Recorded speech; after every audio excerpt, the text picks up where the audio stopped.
Hello and welcome, inspired community. This is the stage of inspiration. My name is Caroline, and I'm so happy that you are all here watching, listening to the replay. Welcome to the stage, Lorna Gale. How are you doing today? I'm very well, Caroline. Thank you so much. And it's good to be back here with you again. And I'm excited for today's conversation and our happening today.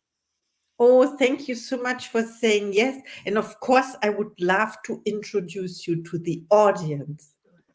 So you are a sex and spirit alchemist of the feminine led life, somatic sexologist, teacher, intuitive energy healer, bondage trainer, and award-winning speaker. You have been leading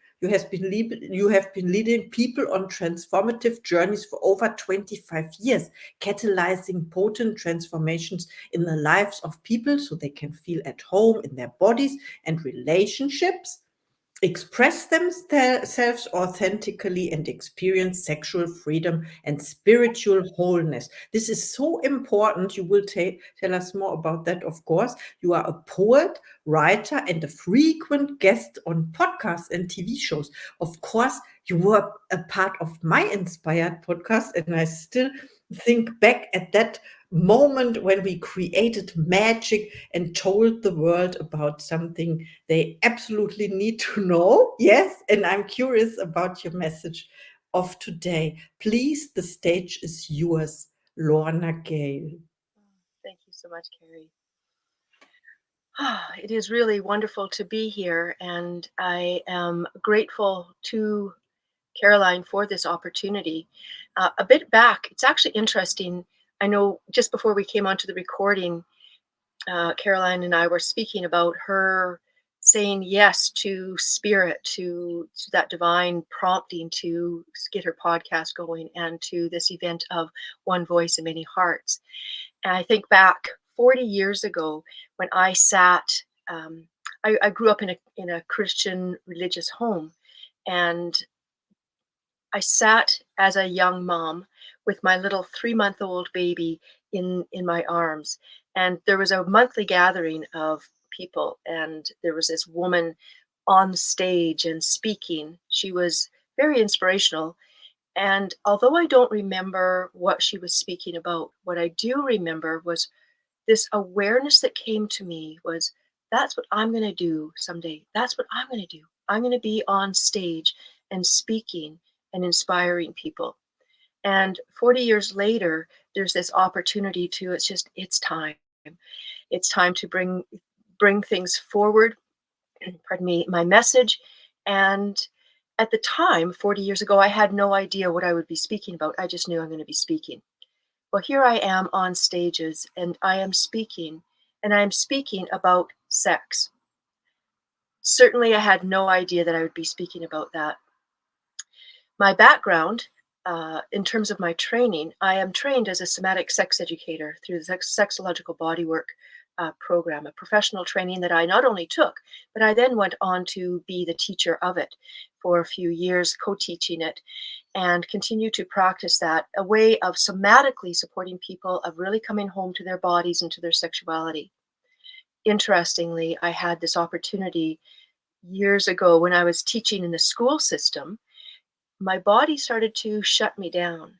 And that was where I moved from being in a religious experience to my spiritual journey beginning. And that happened. And then later on, my sexual awakening began.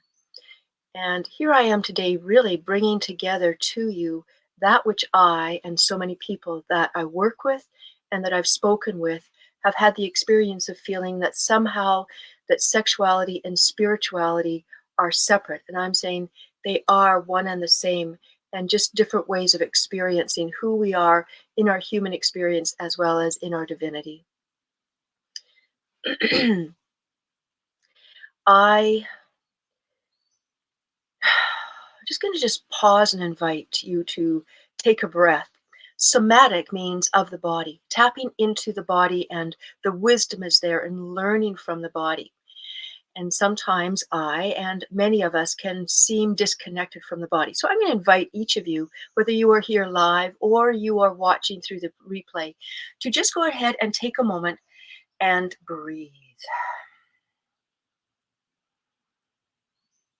And breathe. Oftentimes, when we breathe, we think, there's the chest and the belly. We can sometimes feel the shoulders. I'm going to invite you to bring your awareness to those areas and feel the breathing happening. Feel the movement of the body as the breathing happens.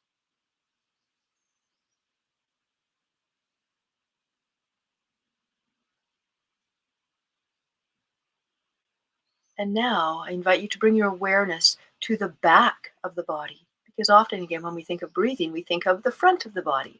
So go ahead and take your awareness to the back of the body and feel the body move with each inhale and exhale.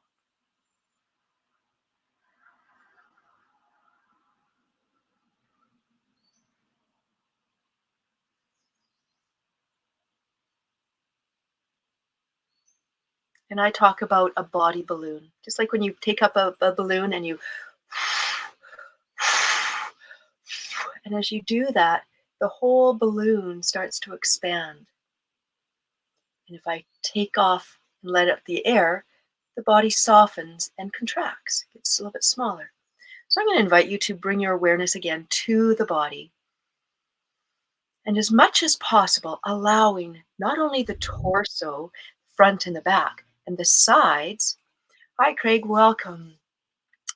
Also, to be able to feel the face, the head, the arms, the legs, the hands, the feet, everything a part of that body balloon. And see if you can, even if it's slight movement, feel the expansion and the contraction happen.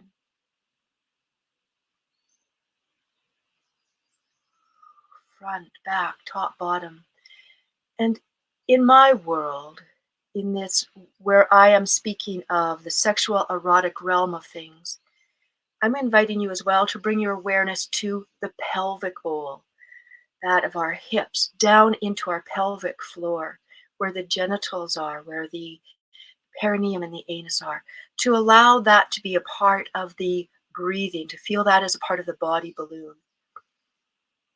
And feel the movement happen as you breathe in that bowl I call the cauldron of creation. To allow it to feel the movement with each inhale and exhale, top, bottom, sides. So again, bringing your awareness to this body balloon, now focusing on this torso area. Belly, back, sides, pelvic bowl, pelvic floor. Feel that movement with each inhale and exhale.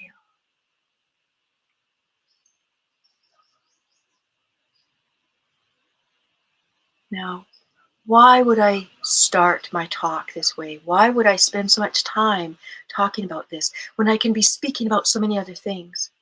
Why? Because feeling beyond words is what brings us back into this place of connection to our body and to our soul itself. We use words. From the time we are born, we are using words to describe things, whether it's mommy and daddy, brother, sister, puppy, cup, giraffe, and then to using words to start to describe those feelings that are happening within. Oh, you're feeling hungry, you're feeling sad, you're feeling lonely, angry. Are you mad? You're lonely, sad, angry, frustrated, all of those different things.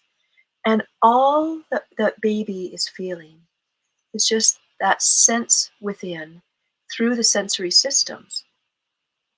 And when we, I say, by divine design, start to take our awareness of what's happening naturally and wholly within the body, we start to disconnect a little bit to what's happening in the body. And indeed, sometimes some things, some words that happen take us outside of feeling within our body, because sometimes feeling and being within the body doesn't always feel safe, or it doesn't always feel pleasant.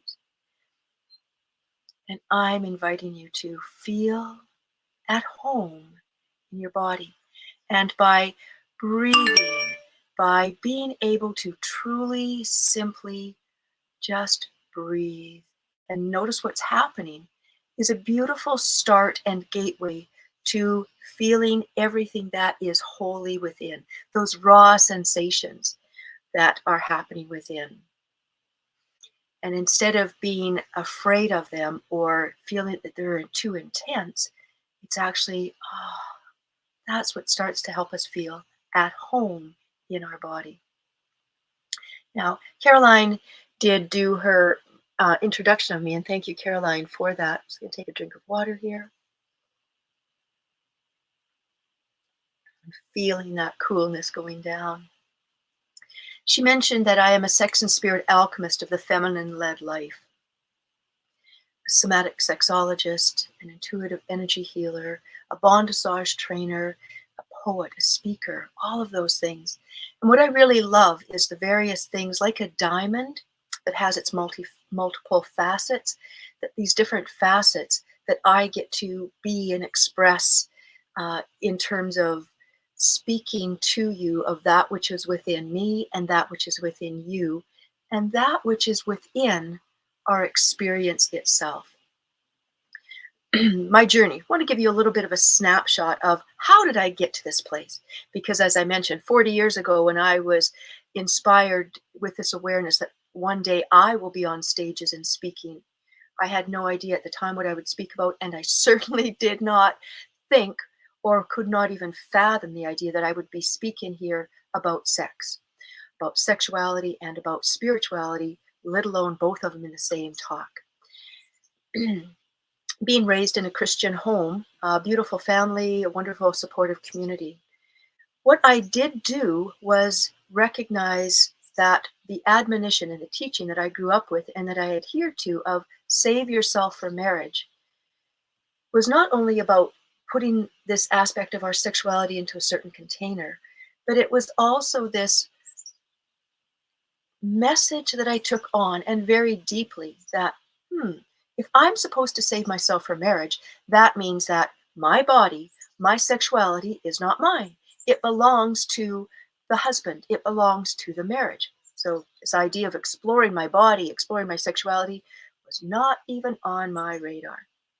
So by the time I got married at the young age of 18, I had really lack of awareness of my body, and like it sometimes is thought that, oh, as soon as you get married, everything's gonna click into place. Well, it didn't.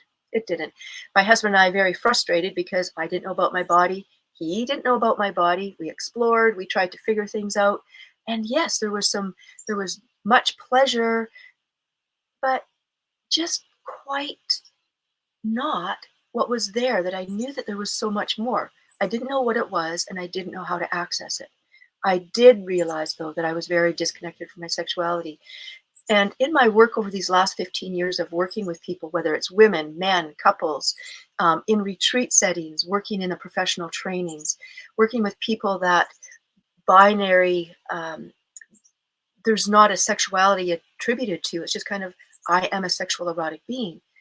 What I've come to realize that the majority of people, myself included, feel at some level disconnected from our sexuality, a level of shame, discomfort, sometimes even guilt, and there's a lack of peacefulness within. Because sometimes what we feel within doesn't always match what's outside. And I want to address that aspect of outside.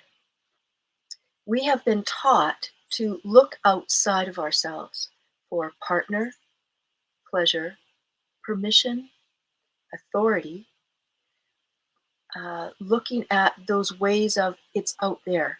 So there's this quest to find ourselves out there.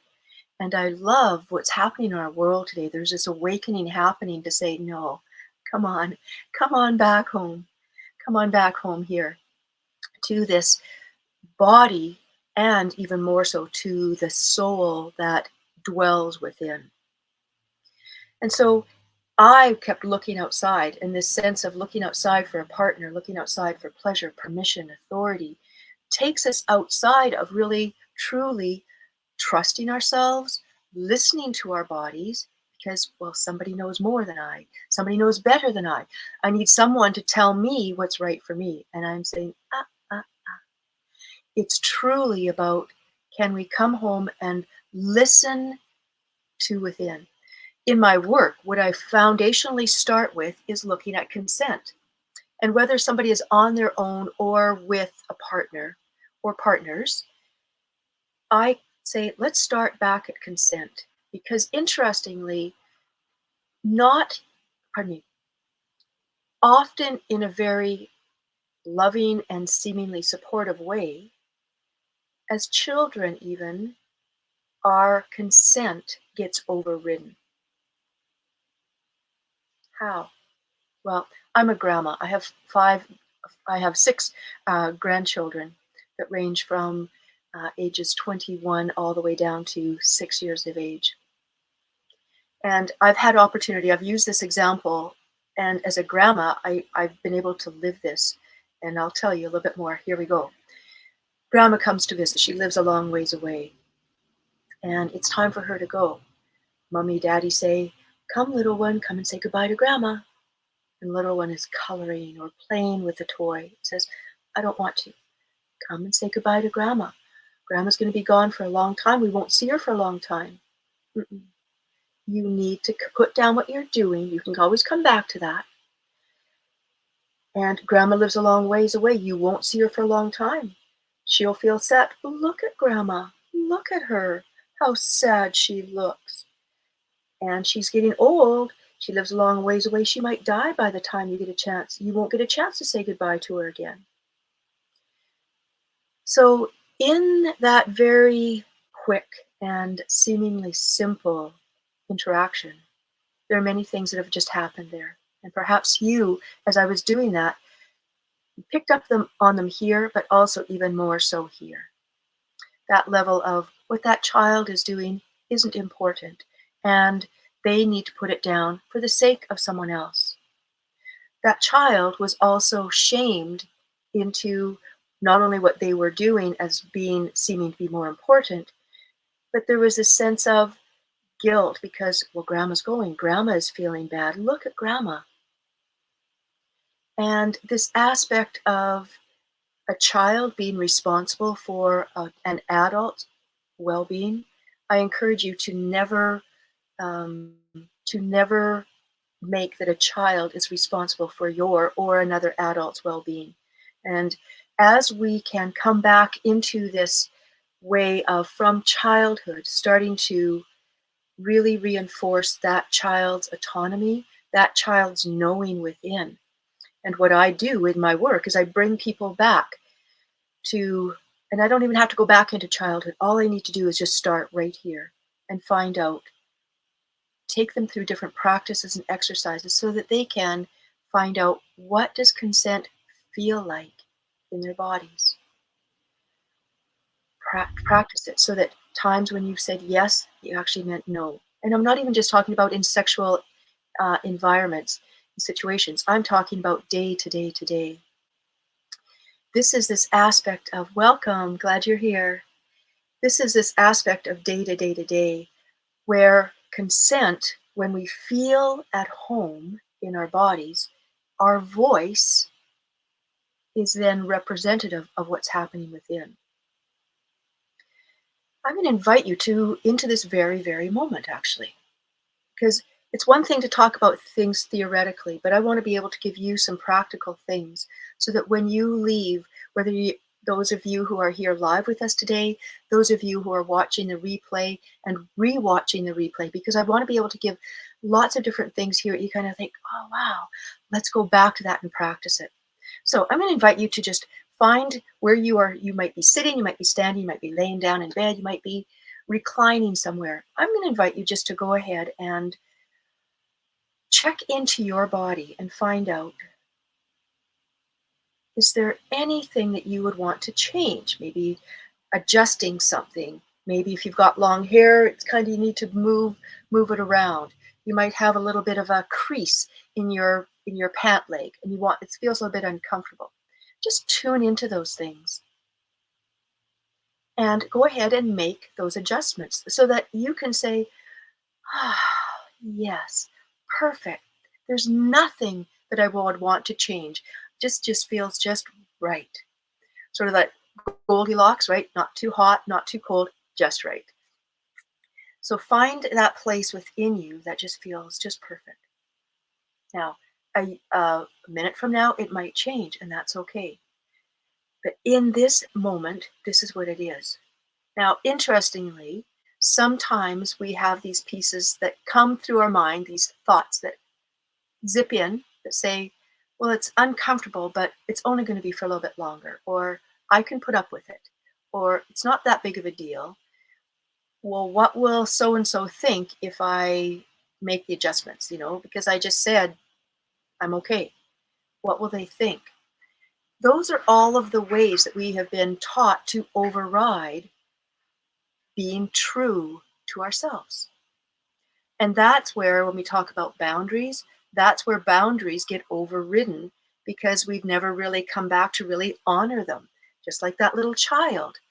That little child is going to be growing up. If that continues, then it becomes this experience of, well, what I really want doesn't matter. Somebody else wants something. Oh, okay, I'll do that. So people pleasing starts to happen. That's where this aspect of sexual assault and trauma starts to happen, because there's the sense of, well, my body isn't mine. Why should I have any say over it? And it's never too late for you. Never too late to support children in our families. Never too late to honor someone else, to be able to come back and come into this place of what is true. Now, using the word, and I've used it, and we hear it often, what is true for you? Well, how do we determine that? So I'd like to give you 3 different ways that I use, how I help to tune into the body, and we've just done some of it. And I'm going to keep coming back to this example.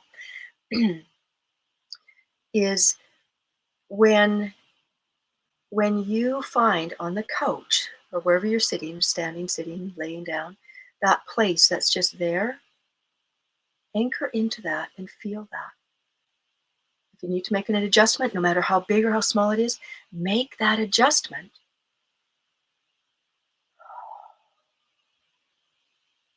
That is consent. Well, I thought consent was saying yes or no. No, I say consent is a feeling. This is what consent is. It's a feeling. When you can feel there, that's when you are totally aligned. Again, that's one of the words that we use. It feels aligned. I feel aligned with it. Because it feels, there it is. Another way we talk about is, I'm going to use the word true. So a lot of us are familiar with using a plumber's bob, right? We take a string and we put a weight on the bottom of it, and it helps that to hang true.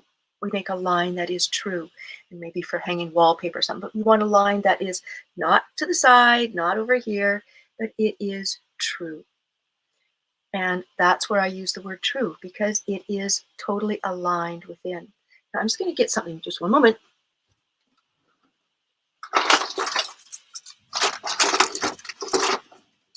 I have on my various locks and keys, I have this one kind of lock, and some of you are familiar with these kinds. Sometimes they've been used for bike locks. And they are the ones that you turn the number and you line up the number that way. So when we do it, it is, let me just do it right here. I want to show you. I want to show you what this is. There we go. Okay. So I've just been able to, by lining up those numbers, I've been able to now to open this lock. And that's what I say is, when every time there's this opportunity for you to find out what is true within, you are lining up. It's like lining up these numbers. And in there, you have the freedom. You can You can get closed this way, you can open. There's that movement that can happen. There's that freedom that can happen. If any one of these numbers is out of alignment, I can't close it. I can't close it. And once it is closed, if I put the number out of alignment again, it's locked. All right.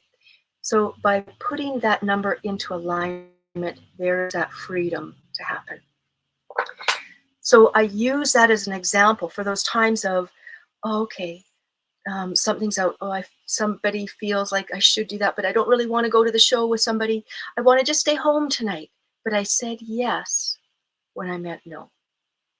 That's one of those numbers being out of alignment. I'm not being true to myself. And so coming back to our place on the position on wherever you are, seated, standing, laying down. It's a few minutes now since I had you check in. Something might have changed. So tune in again, because that's what happens with consent. It changes with the situation. And it's this opportunity to continue to come back into each moment of being aware of what is happening in the body. Sometimes we get these senses of something just doesn't feel right. We tune into it. What do I need to do? Is there something that I need to be aware of? Something that I need to change? Something for me to bring my awareness to that allows that, again, that consent or that feeling within to be in alignment. It is true for me. Here's another example that I'd like to give, the third one. So I talked about being aligned, using this as an example. Being true. So again, another way of looking at everything being aligned. Here's another example that I like. Is I used to think that sharpening a knife, when it got a little bit dull, so all of these little metal edges are out of alignment, and so we take the different sharpeners of various materials, and I always thought that it was about we sort of shred those things off, to get them out of the way so that it can come back and make another sharp edge. What I came to realize that no, to hone or to sharpen a knife is actually bringing those back into alignment. Hone. Hone. Hone. Hone. The first four letters in honesty. Honest. Honesty. Honesty is an inside job. When everything is aligned within, you get to be coming from this honest, honed place. And then you can be honest with yourself, then honest with others.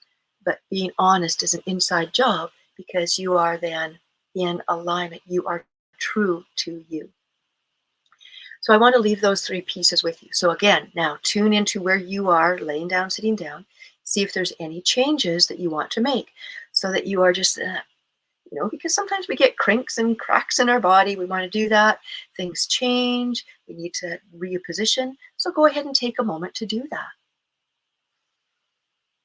Once you've got that place, anchor in and feel. What does that feel like? Because that then becomes your true north. That becomes your inner compass. So when somebody gives you an opportunity to do something or a situation arises, you can take a moment and take as much time as you need to tune in. Yes, I would like to go ahead and do that. Let's go. Or no. Or not quite, but if we could do this, then I would. And these are the ways that you can be in alignment, be true to you, be honest with you and with others. That is what consent looks like and feels like. And I want to put this now into a context about sexuality. We have been taught to look outside of ourselves for permission, for authority, for partner. And in the process, we often negate or diminish that which is happening within, or of even feeling our wholeness. Well, I'm not complete until I have a partner, so I'll do the best that I can. I'm saying, No, you are whole and complete in this moment as you are. In the introduction that Caroline read, I talk about being a sex and spirit alchemist of the feminine-led life. What does that mean? Great question. And alchemy, talking about this transformation that happens. And when we look at this experience of outside, and I'm going to draw a picture for you because I have different learning styles. I know that there are different learning styles for various people. I'm a combined kinesthetic. Sometimes it's hearing, sometimes it's seeing, but I'm going to do it this way for you. So here you are, and we have been taught to look outside of ourselves. Again, as I talk, there's permission, power, authority, partner, pleasure, all of those things. And when we're doing this, we're operating from outside, that somehow we are not complete without connecting these parts. A part of this also is we are to look outside of for that spiritual part of us. I, growing up in my religious background, had this sense that God is outside. So whether you attribute a spiritual sense to, by name, God or source or the divine, some aspect that says there's some bigger picture, but it's outside of me. And yet, interestingly, in my tradition, where I was taught, that we're told that the spirit of heaven, the kingdom of heaven is within. And yet we're outside looking for everything outside of us. And so to be able to come back to here, we're taught, well, there's female and male. And in my Facebook group for women, it's called Reclaiming Eden. I talk about how in that very experience where there was a disconnection from not only female and male and the divine and humans, but also the shaming about sexuality. And by divine design, it's look outside of ourselves, this quest to forever be trying to find our wholeness, come back home. And I'm saying it is time to truly come back home to here. All of those ways that we've been taught to look outside are ways of been hiding the gold. So what does this mean of the feminine-led life? Sex and spirit alchemist of the feminine-led life. We've been taught that sex and spirit kind of don't really fit together except in a very, very specific way. Anything else is wrong, bad, sinful. We've been taught there's female and male. There's spirit, and there is. So we're taught that there's female and male. There's heaven and there's human. And I say that sex is actually looking at the intersection where all those come together that bring us here beyond the act of sex. It's not even that. It's this, how does sex look at this sense of we are separate? And I'm saying, let's bring it back together. And when we talk about female and male, that we use it because there are different kinds of bodies. There's a female body and there's a male body. And interestingly, there are bodies that have both kinds of sexual organs, genitals. So it even takes away our ideas of, oh, there's two, it's separate. It's kind of like, no, it's this journey of coming back to this realization of our wholeness. And I talk about feminine and masculine beyond our idea of female and male. Well, the feminine is female, masculine is male. No, we can look at these as feminine, and this is the way, the lens that I look at things, this is the way I experience things, this is how I teach it. Because I feel like it creates a framework and a model that allows us to come back home into our wholeness and to realize that, oh, we've never been separate to begin with. But feminine talks about spirit or energy, and masculine is, so I'm going to put here, feminine is energy, and masculine is form. So there's the feminine part and there's the masculine part. In our world, we're talking about the rise of the feminine, and there is the masculine in support.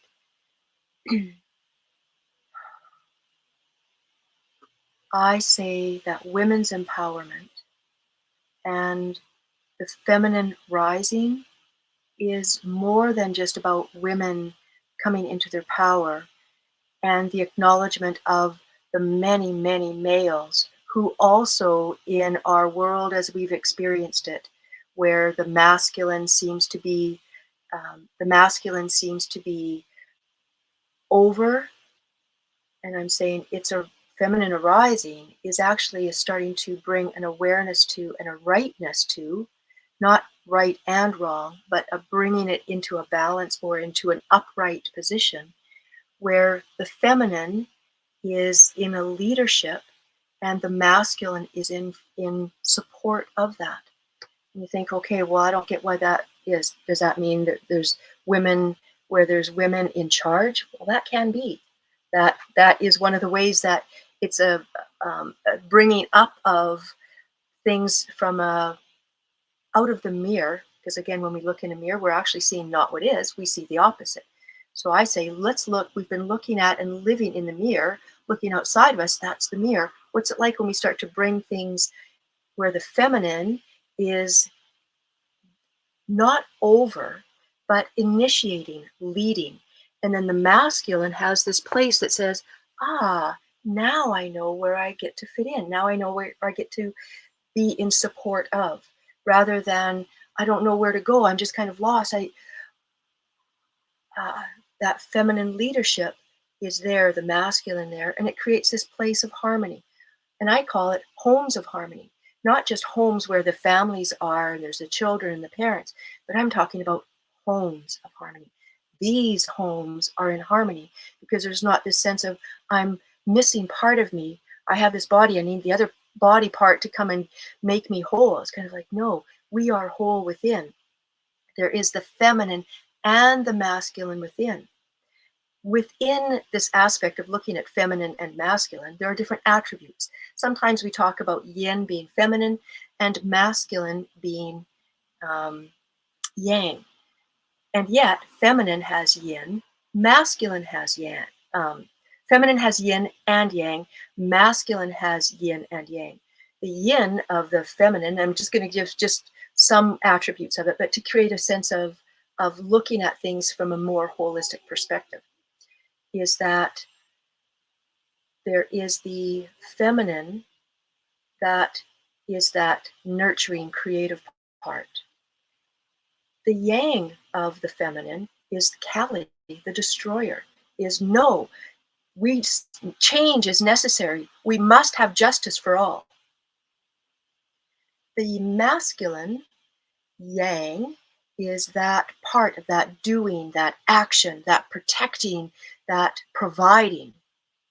The yin of the masculine is that holding, just like the testicles hold that attribute of life. There's that holding power. So even holding space, we talk about that as being a feminine thing, and it's actually, and there can be a feminine aspect of that nurturing part, but there's the masculine that holds. I'm holding space for you. And one of the examples that I love to give as well, and I'm going to put it here so you can see all these visuals, is that of a fire that's burning brightly. A fire that burns as strongly as it can be, and I'm going to use a campfire, if you will, or a fire. These stones around it are like the masculine, are holding, providing that place for that energy of the feminine to burn as brightly as we can, to burn and to be transformative. We have all of that within us. We have the feminine within. We have the masculine within. And it's not even just about characteristics, but the very aspect of we are in a human body. That's form. No matter what genitals we have, no matter what gender, sexuality we attribute or ascribe to, we are in a form that is masculine. This life force that breathes and moves and animates us is the feminine. We've been whole all along. And so this journey of coming back home to ourselves is sometimes this undoing or an unlearning of what we've been taught, because again, by divine design, we've been taught, look outside of ourselves. And I'm saying it's time to come back home. It's this journey of coming back home, and not in a place of judgment and shaming of that's what it was. No, by divine design. What an incredible story to be whole, hidden in plain view in our wholeness, and looking outside. And here we are, right here. And so this part, when you come back into this place of feeling, what does consent feel like?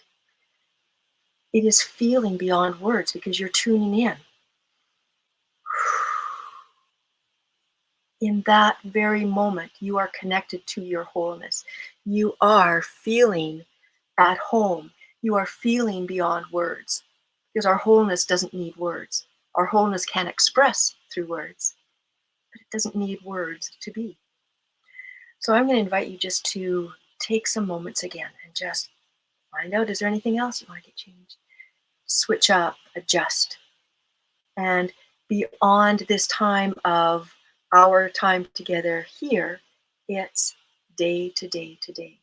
Keep coming back into that place, anchoring in. Find out in each moment as much as possible, because it's a practice. We've been taught, look outside of ourselves. And so this journey of, coming back and honoring what I want or what I need can actually seem, and we've talked about it many times in our world, is it feels selfish. Self-love, self-care seems selfish. Why? Because we've been taught in the great story of being human and this idea of being separate from our divinity. That's what we've been taught. That's a part of the story. And each one of us, I think, in our own ways, loves stories, whether it's through books, movies, oral tradition of telling stories. We're captivated by the story. And so why would it be any different when we actually are the lived story? And we're now coming back home and realizing that everything that's happened along the way, every person, every situation has beautifully, perfectly, and in perfect time brought us to this time of our coming back home to ourselves, this journey, this awakening that's happening. And as I say, that this women's empowerment and the feminine arising is a spiritual awakening for everyone, because we are all coming back, and we've all been taught through and experienced what it's like, look outside of ourselves, be a certain way, shut down certain things. Women have often been taught, you are a woman, you're emotional, yes, but do not be sexual. No. Men are taught, you are sexual, but do not be emotional. That somehow there's a sense of, for women, being sexual beings is shameful, wrong. And yet there's a conflict, because I feel sexual, I feel erotic, I can feel that life force energy within me. How could that be wrong? And we come from this aspect of humans. Everything that we do is based on feeling. The gift of being human is to feel. And emotions, even in stories and movies, they are created in such a way to elicit emotion. So why would it be for someone being a man? Oh, no. Do not feel. It's weak to cry. Men don't cry. It's a sissy. You throw like a girl. So right away in these various pieces, not only aspects of us are shut down or said to be wrong, shameful, not appropriate, we're also putting down this aspect of, in that comment that I just made, was that aspect of somehow there is some sense that being feminine or being a girl is wrong. So we have been in our own ways, disconnected from ourselves, that somehow the feminine part of a male is not good, or the masculine part of a woman is not good, or the idea that we are woman or man as opposed to being in our wholeness, regardless of what we need. Because, as Shakespeare put it, a rose by any other name would smell as sweet. And I say that flower, that does not even need a name to be as sweet as it is. It simply is. So, this journey of coming back home to us is really simply coming back into the awareness of who we are. And so, in my work, I get to work, and sometimes it's in my work in my bondage work, working through the domination and submission piece of helping people to come into raising their empowerment, raising their ability to surrender into that feminine leadership, not separate from, but in our wholeness.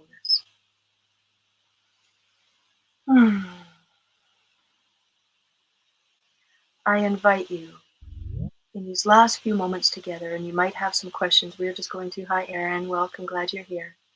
Take a moment, and we're going to end some of this time together with what you have, where we started, is just breathe.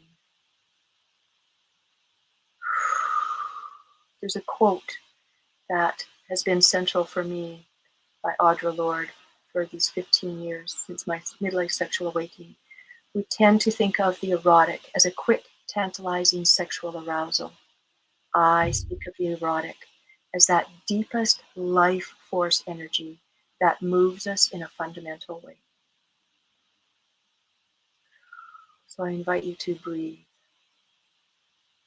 this form that moves in response to that energy that's breathing us, that animating life force energy that is the breath.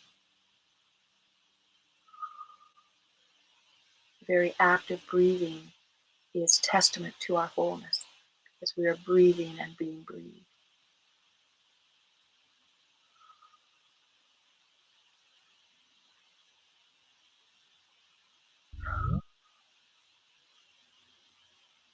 All right.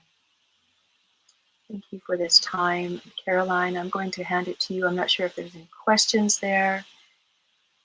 Just really want to create space for if there's any people there. Thank you so much. This was, I wrote so many things down to remember. I will watch the replay. Thank you, thank you, thank you. And I see Aaron and Sherry Ann. And if you have a question, we have 2 minutes because Lorna is at another speaker event, right? Yeah. Do you have a question? Then now's the time. Oh my goodness, this was so good. Thank you. Thank you.